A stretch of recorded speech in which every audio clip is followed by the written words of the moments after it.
Authority police chief denied reports that his officers are building a SWAT team. As Rob Nassan reports, he says recent purchases of special rifles were needed because officers are dealing with more threats. The police department for the Southeast Louisiana Flood Authority East has responsibility for dozens of miles of levees and floodgates to protect Orleans, Jefferson, and St. Bernard parishes.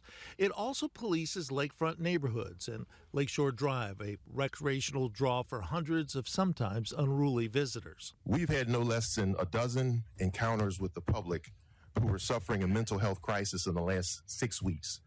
2 individuals were completely disrobed. The Flood Authority police force often lends assistance to lakefront neighborhoods, which includes several schools and stores. Chief Joshua Rondino says new weapons purchased last year were bought within the existing budget, and he denies reports that his officers received special SWAT training. We do not have a SWAT team.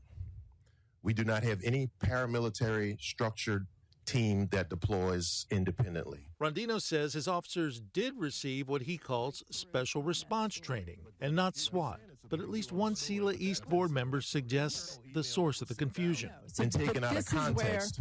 But this is where the SWAT word came up, and, it's an official memo, so. Many lakefront residents appreciate the increased level of protection.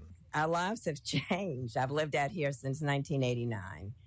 And Commander Rondino, he's present in our lives. The levee board police has been phenomenal. They have really stepped up.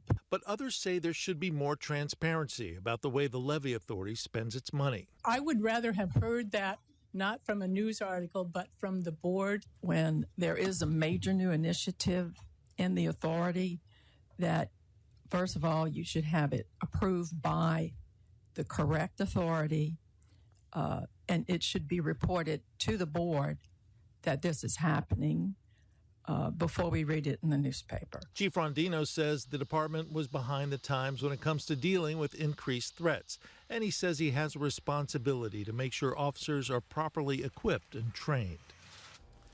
And Rondino says the special response training includes active shooter response, crisis intervention, and de-escalation techniques. In other action today, the board voted to roll millages forward to reflect higher property tax assessments and collect an estimated $7 million more each year to run the authority and its levee police force. John?